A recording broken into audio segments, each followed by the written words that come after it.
এই আগুনের ফিনিক্সকে লোহার জালে ধরে ফেলা হয়েছিল। সে একটি জ্বলন্ত অশ্রুবিন্দু ফেলল এবং লোকটির কাছে অনুরোধ করল যেন তাকে মুক্ত করে দেয়। লোকটি তাকে রাজার কাছে নিয়ে যাওয়ার পরিকল্পনা করেছিল, কিন্তু ফিনিক্সকে মরতে দেখে তার দয়া হয়ে গেল। সে ভারী লোহার জাল খুলে দিল। মুক্ত হতেই ফিনিক্স নতুন জীবনের মতো উঠে দাঁড়ালো। সে মাথা নত করে লোকটিকে ধন্যবাদ দিল এবং আকাশের দিকে উড়ে গেল। নিজের প্রাণ বাঁচানোর প্রতিদান দিতে সে একটি জ্বলন্ত পালক লোকটির কাছে রেখে গেল, যাতে সে এটিকে প্রমাণ হিসাবে রাজাকে দিতে পারে। কিন্তু যখন লোকটি পালকটি রাজাকে দেখালো তখন তা নিভে গিয়েছিল এবং সাধারণ মুরগির পালকের মতো দেখাচ্ছিল। রাজা মনে করল লোকটি তার সঙ্গে উপহাস করছে এবং তার শিরচ্ছেদের আদেশ দিল। জল্লাদ যখন আঘাত করতে যাচ্ছিল তখনই সেই জ্বলন্ত পালক হঠাৎ আলো ছড়াতে শুরু করল। পুরো আকাশ লাল হয়ে গেল, কারণ ফিনিক্স আগেই লোকটির বিপদ বুঝে গিয়েছিল এবং তাকে বাঁচাতে দূর থেকে উড়ে এসেছিল। সে শহরের সবচেয়ে উঁচু জায়গায় নেমে এলো এবং তার উত্তপ্ত শিখা পুরো শহরকে আলোয় ভরিয়ে দিল। এটি দেখে শহরবাসী বিশ্বাস করে নিল লোকটি সত্য বলছিল এবং তাকে নায়ক বলে ডাকতে লাগলো। এটি দেখে রাজা তাকে মুক্ত করে দিল, কিন্তু মনে মনে প্রতিশোধ নেওয়ার শপথ করল। সে তাকে বরফাচ্ছন্ন পাহাড়ের চূড়ায় ঘুমিয়ে থাকা রাজকুমারীকে জাগাতে পাঠালো। রাজা জানত এই যাত্রা বিপজ্জনক এবং কেউই সেখান থেকে জীবিত ফিরে আসেনি, কিন্তু রাজা জানত না যে ইভানের কাছে একটি জাদুকরী গাধা আছে যা সবকিছু করতে পারে। গাধার সাহায্যে সে অল্প সময়ই পাহাড়ের চূড়ায় পৌঁছে গেল। সেখানে বরফের দরজার সামনে জ্বলন্ত পালকটি আবার জ্বলে উঠল এবং বরফের দরজার ভেতরে ঢুকে গেল। পরক্ষণেই মোটা বরফ পানি হয়ে গেল।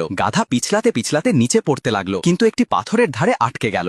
ইভানের পায়েও বরফ জমে গিয়েছিল। সে জুতো খুলে ফেলল এবং সাবধানে গুহার ভেতরে ঢুকে পড়ল। সেখানে সে ঘুমিয়ে থাকা রাজকুমারীকে পেল। ফিনিক্সের পালকের সাহায্যে ইভান রাজকুমারীকে জাগিয়ে দিল, কিন্তু জানতে পারার পর যে রাজা বয়স্ক, সে বিয়ে করতে অস্বীকার করল। সে বলল তার বর কেবল কোনো যোদ্ধা বা রাজপুত্র হতে পারে। ইভানকে নিরাশ করার জন্য রাজকুমারী বিনা ভেবে খাড়াই থেকে লাফ দিল। ইভানও সঙ্গে সঙ্গে তার পেছনে লাফ দিল। ঠিক তখনই গাধা সময় মতো এসে দুজনকে বাঁচিয়ে দিল। খুব শিগগিরই ইভান রাজকুমারীকে নিয়ে ফিরে এলো, কিন্তু সে বিয়ে করতে অস্বীকৃতি জানালো। সে বলল বিয়ে তখনই হবে যদি তার কাছে ওশান হার্ট রিং থাকে। যখন রাজা জানল যে এই আংটিটি একটি হাঙরের কাছে আছে, তখন সে ইভানকে ডাকলো। পরের দিন ইভান গাধার ওপর বসে বিশাল সমুদ্র পাড়ি দিতে রওনা হলো, কিন্তু একটি সিগাল তাকে ধাক্কা মারল এবং সে সোজা সমুদ্রে পড়ে গেল। ইভান যখন সমুদ্রের গভীরে পৌঁছালো তখন সে একটি বিশাল লোহার চেন দেখলো যা কোনো কিছুকে বেঁধে রেখে।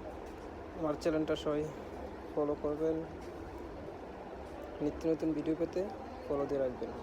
আসসালামু আলাইকুম।